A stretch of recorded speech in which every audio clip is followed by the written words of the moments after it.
Justice ZPTC ఎన్నికే కానీ ప్రధాన పార్టీలకు మాత్రం ఇజ్జత్ కా సవాల్. ఎందుకంటే ఆ ఎన్నిక జరుగుతోంది పులివెందుల్లో. అందుకే పంతం నీదా నాదా అంటున్నాయి అక్కడ రెండు ప్రధాన పార్టీలు. పులివెందుల్లో పొలిటికల్ హీట్ రగులుకుంది. జెడ్పీటీసీ ఎన్నికపై టీడీపీ వైసీపీ మధ్య పంతం నెలకొంది. జెడ్పీటీసీ మరణంతో పులివెందుల్లో ఉప ఎన్నిక నిర్వహించనున్నారు. మహేశ్వర్ రెడ్డి కుటుంబానికి టికెట్ ప్రకటించింది వైసీపీ.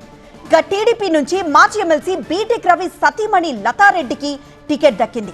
లతారెడ్డితో పాటు బీటెక్ రవి తమ్ముడు జయభరత్ రెడ్డి పేరు కూడా వినిపిస్తోంది.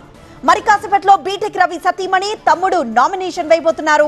జెడ్పీటీసీ ఎన్నికను సవాల్గా తీసుకున్నారు సతీష్ రెడ్డి, బీటెక్ రవి. ఏ చిన్న అవకాశాన్ని టీడీపీ వదులుకోదంటున్నారు బీటెక్ రవి. వైఎస్ జగన్ నియోజకవర్గంలో రెండు పార్టీలకు ప్రతిష్టాత్మకం కానున్నాయి ఈ ఎన్నికలు. తర్వాత రాత్రి మాకు అధిష్టానం నుంచి కూడా క్లియర్ డైరెక్షన్ వచ్చింది.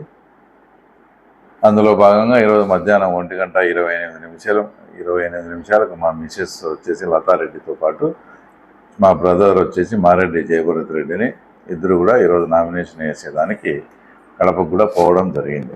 ఈ ఉప ఎన్నిక వలన తెలుగుదేశం పార్టీ పులివెందుల్లో బలపడుతుంది, తెలుగుదేశం పార్టీ డెవలప్మెంట్ అవుతుంది అనే సూచన వాళ్ళు చేసినారు. కాబట్టి అందరూ మా మండల నాయకులతో అందరితో చర్చించి ఆ తర్వాత మా కుటుంబ సభ్యుల్ని పోటీకి దించడం. అంటే ఏ చిన్న అవకాశము పులివెందుల కాన్స్టిట్యున్సీలో తెలుగుదేశం పార్టీ డెవలప్మెంట్కు, పార్టీ అభివృద్ధి అయ్యేదానికి ఏ చిన్న అవకాశం వచ్చినా కూడా వచ్చేసి వదిలిపెట్టకూడదు.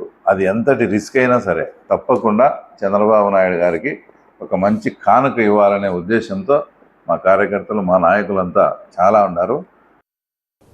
ఇప్పుడు జెడ్పీటీసీకి నోటిఫికేషన్ ఇచ్చారు. రేపు పులివెందుల జెడ్పీటీసీ ఎలక్షన్ ఉంది. అక్కడ కూటమి తరఫున బీటెక్ రవి భార్య పోటీ చేస్తుంది.